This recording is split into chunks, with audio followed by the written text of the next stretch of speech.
The silence was absolute, broken only by the rhythmic hum of the life support systems, a lullaby of survival in the cold vacuum of space.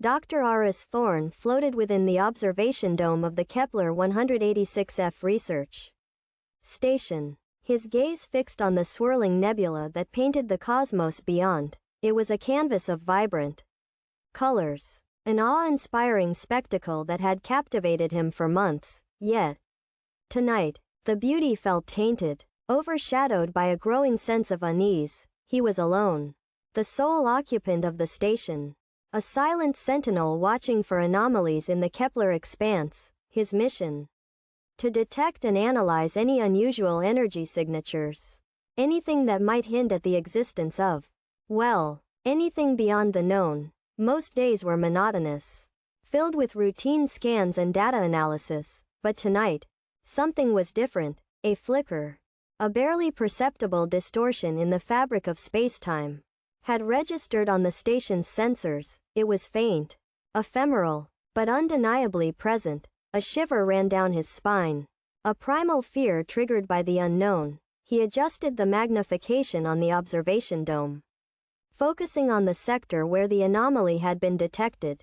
The nebula seemed to writhe, its colors intensifying and swirling in a chaotic dance. He knew, with a certainty that defied logic, that this was no ordinary stellar phenomenon. This was something else. The sensation of being watched intensified, pressing down on him like a physical weight. He double-checked the station's external sensors, confirming the anomaly's presence and its unusual energy signature, unlike anything he had ever encountered. It pulsed with a rhythmic cadence, a slow, deliberate beat that echoed in his mind. He tried to rationalize it, to find a logical explanation within the framework of known physics, but the data defied interpretation. It was as if the universe itself was whispering secrets in a language he couldn't understand. Hours blurred into a sleepless vigil. Thorne remained glued to his station, monitoring the anomaly's evolution. It grew in intensity, its influence subtly altering the surrounding space. Stars flickered and dimmed, their light bending around the anomaly as if it were a gravitational lens. The nebula pulsed in response, its colors mirroring the rhythmic beat of the energy signature. He felt a growing sense of dread, a feeling that he was witnessing something ancient and powerful, something that should have remained hidden. The station's computer began to generate error messages, its processors struggling to interpret the data. Alarms blared, their shrill cries shattering the silence. Thorne ignored them, his focus solely on the anomaly. It was no longer a faint flicker.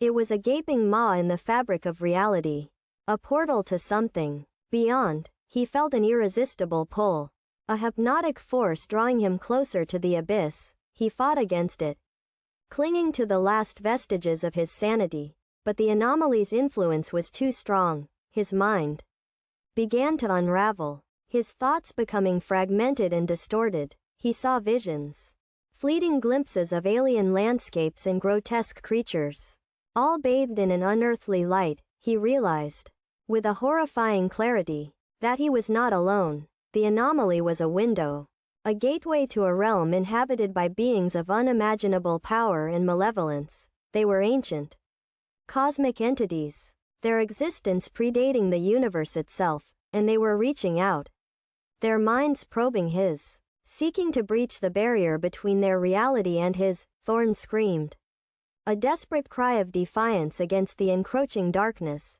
but his voice was swallowed by the void.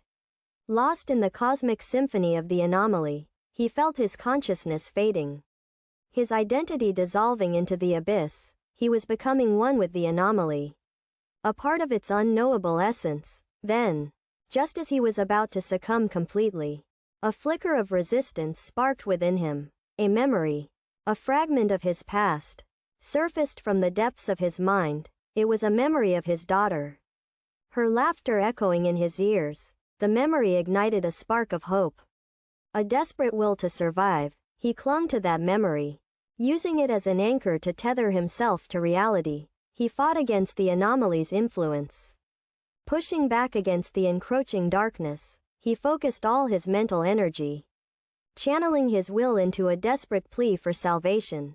The anomaly pulsed in response, its energy signature fluctuating wildly. It sensed his resistance, his defiance, and it recoiled, its influence weakening. The visions faded, the alarms silenced, the station's computer rebooted, its processors returning to normal. Thorne collapsed, his body trembling with exhaustion. He was alive, but forever changed. He had stared into the abyss, and the abyss had stared back. He knew that he could never truly escape the anomaly's influence. It had left its mark on him, a subtle taint that would forever haunt his dreams, but he had survived, and in surviving, he had gained a glimpse into the true nature of the universe, a universe far more terrifying and incomprehensible than he had ever imagined. He knew that he had to warn humanity, to share his discovery with the world, but he also knew that no one would believe him. They would dismiss him as a madman, a victim of space madness, but he didn't care. He had a duty to speak the truth, to warn others of the dangers that lurked in the darkness. He activated the station's communication system, preparing to transmit his findings to Earth, but as he spoke, he noticed something strange. The nebula, which had been swirling and chaotic just moments before, was now perfectly still. Its colors had faded,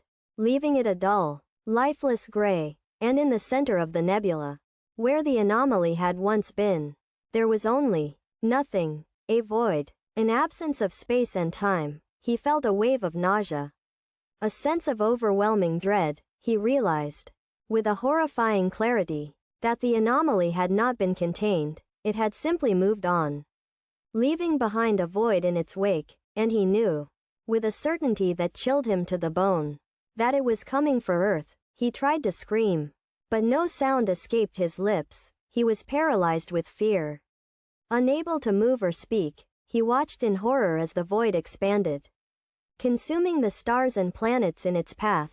It was an unstoppable force, a cosmic plague that would devour everything in its wake, and there was nothing he could do to stop it. The transmission signal went live. His voice, laced with terror, echoed across the vast emptiness of space. "They're coming," he whispered, before the void consumed him and the station, leaving only silence in its wake. The rhythmic beeping of the heart monitor was the only sound that permeated the sterile environment of the medical bay. Anya Petrova lay still in the bioregeneration pod, her body slowly mending from the trauma of the mission. The mission to Kepler 186f had been a disaster, a descent into madness and cosmic horror that had claimed the lives of her entire crew. She was the sole survivor, rescued after weeks adrift in the escape pod, her mind fractured and her memories fragmented. The doctors at the lunar research facility were doing their best to piece her back together, to heal her physical and mental wounds, but Anya knew that some wounds could never be healed. The images of the Kepler anomaly were burned into her mind, the grotesque shapes and alien landscapes forever etched in her memory. She could still hear the whispers, the voices of the cosmic entities that had sought to invade her mind. They were always there, lurking in the shadows of her consciousness, waiting for an opportunity to return. She closed her eyes, trying to block out the memories, to find some semblance of peace, but the darkness only amplified the whispers, turning them into a cacophony of alien voices. She saw the faces of her crew, their eyes wide with terror as the anomaly consumed them. She felt their pain, their fear, their despair. She was reliving their final moments, trapped in an endless loop of horror. The doctors had told her that these were just nightmares, products of her traumatized mind, but Anya knew better. She knew that the anomaly was real, that the cosmic entities were real, and she knew that they were still out there, waiting to strike again. She opened her eyes, her heart pounding in her chest. She needed to escape, to get away from the lunar research facility, to find a place where she could be safe. But where could she go? There was nowhere to hide from the cosmic horrors that lurked in the darkness. They were everywhere, permeating the very fabric of reality. She sat up in the bioregeneration pod. Her body still weak but her mind clear. She knew what she had to do. She had to warn humanity. To share her knowledge of the Kepler anomaly. But she also knew that no one would believe her. They would think she was crazy. A victim of space madness. But she didn't care.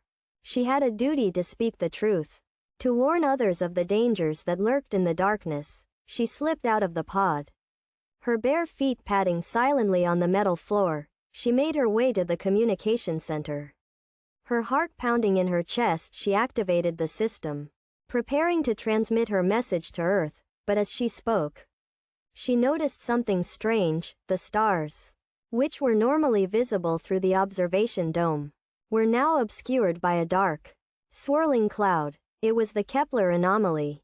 Or something like it. It had followed her, tracked her across the vast expanse of space. It was coming for her. And there was nowhere to run. She tried to scream, but no sound escaped her lips. She was paralyzed with fear. Unable to move or speak, she watched in horror as the cloud enveloped the lunar research facility, consuming everything in its path. It was an unstoppable force, a cosmic plague that would devour everything in its wake, and there was nothing she could do to stop it. The transmission signal went live. Her voice, laced with terror, echoed across the vast emptiness of space. "It's here," she whispered. Before the cloud consumed her and the facility, leaving only silence in its wake. The silence stretched on, broken only by the faint hum of the life support systems, but even that sound was fading, replaced by an unnerving stillness. The Kepler anomaly had arrived, and the universe would never be the same. Years passed. Earth received the fragmented transmission, dismissed as the ramblings of a traumatized astronaut, but somewhere, deep within the archives of a forgotten government agency, the data lingered, a silent warning waiting to be deciphered. Dr. Evelyn Reed, a young astrophysicist ostracized for her unconventional theories, stumbled upon the file. She saw patterns in the data, connections that others had missed. She realized that Anya Petrova's warning was not a delusion but a desperate plea. Evelyn became obsessed with the Kepler anomaly, dedicating her life to understanding its nature and predicting its return. She pored over ancient texts, esoteric philosophies, and forgotten scientific papers, seeking any clue that might shed light on the cosmic entities that lurked in the darkness. She discovered that the anomaly was not a unique event but a recurring phenomenon, a cyclical disturbance in the fabric of space-time. It was a gateway, a portal to a realm beyond human comprehension, a realm inhabited by beings of unimaginable power and malevolence. These beings, she learned, were not simply lurking in the darkness. They were actively manipulating the universe, shaping reality to their own inscrutable purposes. They were the architects of chaos, the weavers of cosmic horror. Evelyn knew that the anomaly was coming back, that it would return to Earth one day, and when it did, humanity would be utterly unprepared. She tried to warn the world, to share her findings with the scientific community and the government, but she was met with skepticism and ridicule. She was dismissed as a crackpot, a conspiracy theorist. Her research was ridiculed. Her funding was cut off, and she was ostracized by her peers. But Evelyn refused to give up. She knew that the fate of humanity rested on her shoulders. She continued her research in secret, working alone in her basement laboratory. Fueled by coffee and a desperate hope, she developed a plan, a desperate gambit to defend Earth against the anomaly's return. It was a long shot, a risky and potentially catastrophic undertaking, but it was the only chance humanity had. As the years passed, the signs of the anomaly's return became increasingly evident. Strange weather patterns, unexplained seismic activity, and a growing sense of unease permeated the globe. People began to experience vivid dreams, filled with alien landscapes and grotesque creatures. They felt a growing sense of dread, a feeling that something terrible was about to happen.